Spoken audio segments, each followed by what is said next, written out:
afternoon, everybody.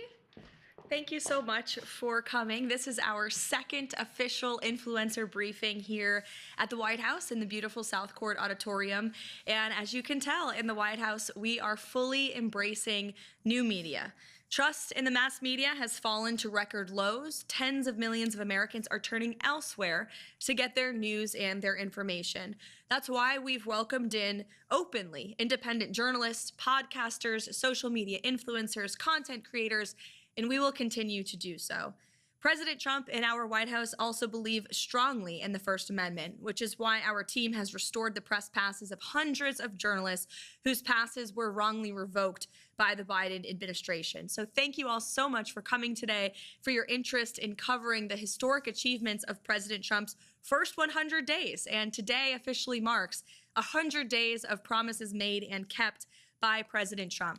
Our primary focus is how President Trump is in the process of rebuilding the world's greatest economy, just like he did in his first term. President Trump has created 345,000 jobs since taking office in January. Last month's job report, we saw 100,000 more jobs than economists predicted. It was the fourth highest month for private payroll growth in the past 2 years.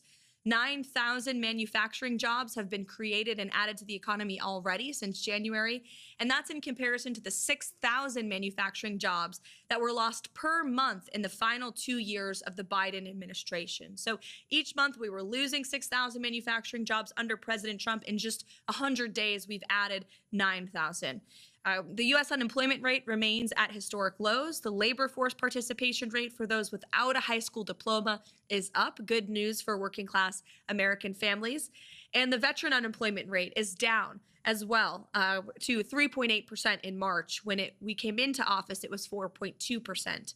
Remote work among federal employees has fallen over 16 percentage points from March last year to March this year, showcasing the success of President Trump's initiative to bring federal workers back to the office. We know middle-class Americans, hardworking people, they have to show up to the office every day. We expect bureaucrats and government workers to do the same, especially when they are living off of the taxpayer's dime. If you want to work on behalf of the American taxpayer, you should show up to work in person. Thanks to President Trump, Americans are seeing the first price relief in years. The last inflation report showed the first consumer price decline in years, a decrease in energy prices, and real average hourly wage growth. President Trump is delivering on his promises to lower costs for American families and businesses. Prescription drug prices are down. Last month's drop in prescription drugs prices was the largest ever recorded. And thanks to President Trump ending Joe Biden's reckless war on American energy, gasoline prices and energy prices are down as well. The cost of wholesale eggs has decreased more than 50%. The President Trump inherited a complete mess from the Biden administration, who totally botched their response to the bird flu. They were killing chickens. They were killing our chicken supply in this country, which led to an increase in egg prices. And the president and Secretary Rollins did an incredible job attacking that on day one. On the deregulation front, President Trump is launching the largest deregulation campaign in American history. He has blocked all of the unfinalized Biden-era rules, which has saved us more than $180 billion already. He's launched a bold multi-agency effort to roll back existing federal regulations that drive up the cost of living on hardworking families. That has yielded more than $755 billion in total savings as well. And as you all know, investments from companies around the world continue to pour into this country. Every morning we wake up to a new headline with a new company from a different country announcing major investments in our country. What does that mean for people in your communities across the nation? It means jobs. It means Americans going to work. It means Americans providing for their families, for their children, living the American dream. And that's what those investments will do. It's truly the golden age of America. And that's why the president is working so hard to leverage good trade deals around the world. He knows America is the best place in the world to do business. He is using our leverage to negotiate good deals with countries around the world, to onshore manufacturing jobs here, to revitalize our middle class and our manufacturing industry, and also to protect our national security. I don't think any American agrees it's good that China currently supplies and produces our chips, our pharmaceuticals, and our critical industries. We want those things built in the United States of America. And President Trump is the first president in modern times to actually do something about that. So with that said, today is 100 days. There have been so many achievements, not just on the economic front, and the president continues to work very hard on tax cuts as well.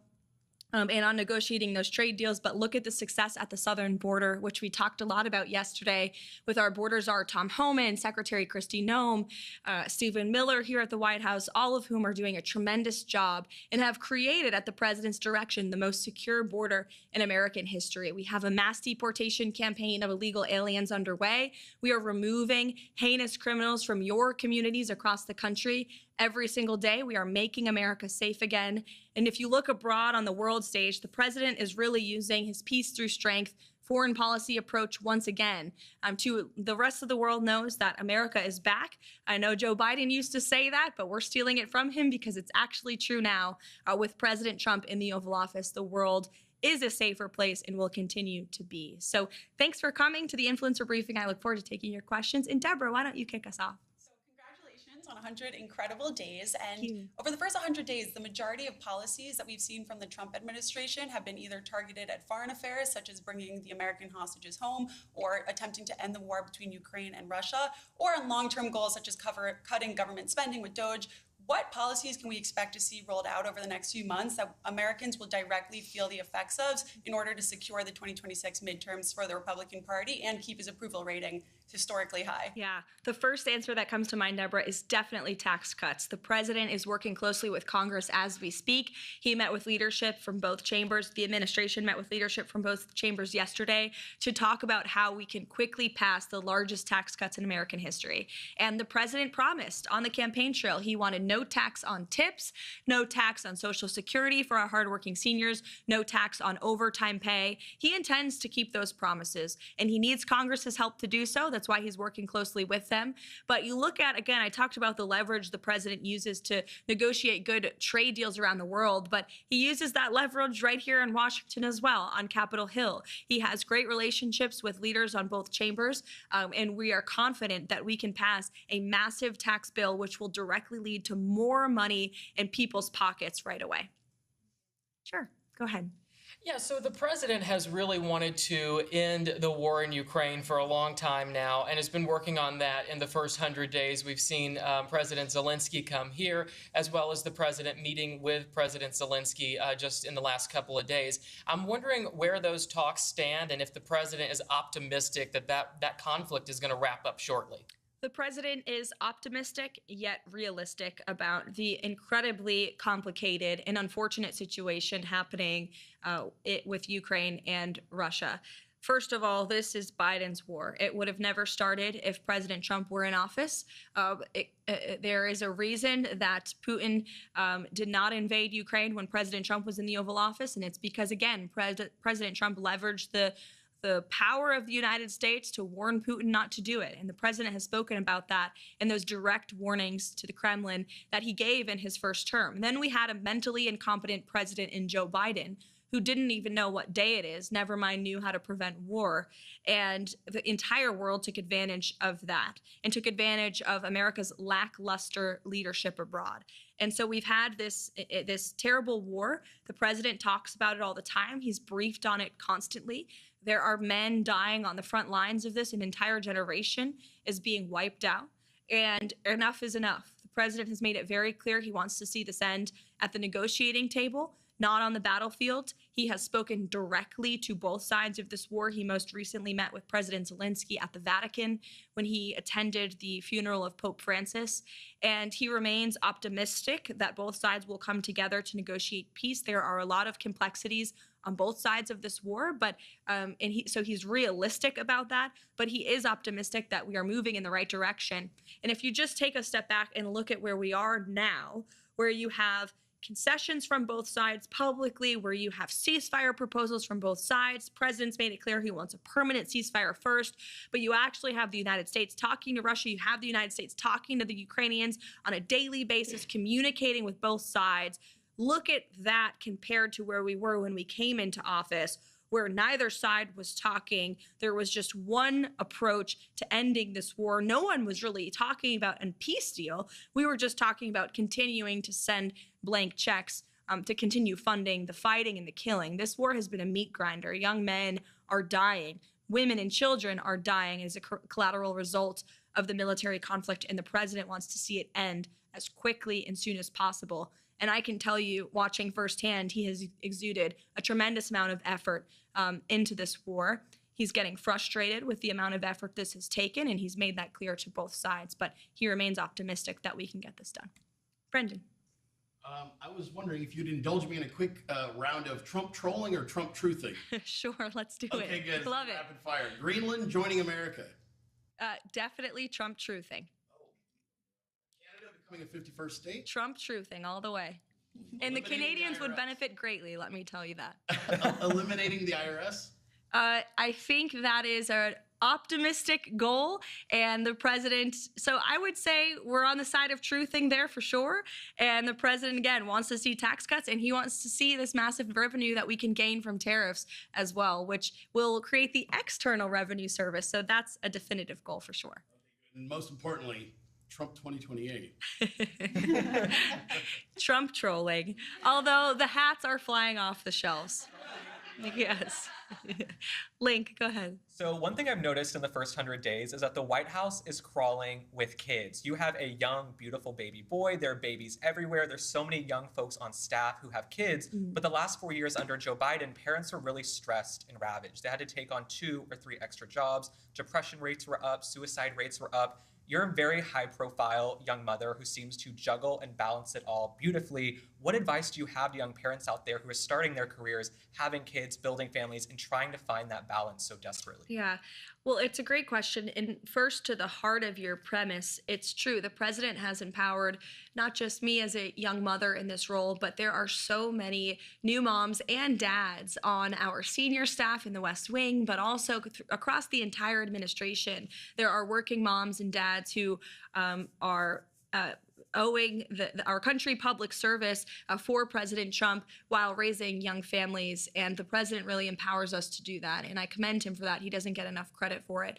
But as for the president is implementing policies every day to uplift young families and young people. He talked so much about young people and talked directly to young people so much on the campaign trail. It really, I think, inspires him when he is around young people and a young audience. And he wants to restore the American dream for the next generation, not just our generation of young folks, but our children and our grandchildren. What does that look like? Home ownership, the ability to afford a home, to live, to have a good paying job. That's part of this effort to onshore jobs, because you have an entire generation going to these incredibly expensive and liberal higher education universities, coming out saddled with debt and then unable to get a good paying job. The president wants to put an end to that so that young people can provide for their families and truly live the American dream. So to young people around the country, the president hears you, he sees you, he loves you, and he wants to uplift you. And all of the policies he's implementing every day are to provide a more prosperous and safe and free America for future generations. You're welcome. Sure. Nice to meet you. Hi, Caroline. you Thank too. you so much for the time. Sure. Tagging off of Link's question about young people, one of the most pressing challenges for Gen Z right now is the lack of home ownership. As of 2025, I believe the median age is 38 years old of first-time home buyers, which is, a hindrance to starting families for a lot of people. How does the Trump administration plan on tackling this in the next 4 years? It's a major issue. As you mentioned, that's directly impacting young people and young families. And the president is, I think, tackling it head on already. The reason that homes have become so unaffordable is because of the massive inflation crisis caused by the previous administration. Not just the cost of a home, but everything that goes into building a new home went up and through the roof, right? We also saw mortgage rates reach incredible highs under the previous administration. So a few things. The president wants to bring down the cost of living, which he is already doing, as I mentioned in my opening remarks, which will increase our supply of homes across the country. But he also wants to bring down mortgage rates and interest rates to make it easier for young people and all people to borrow money, to take out those loans, to buy your first home.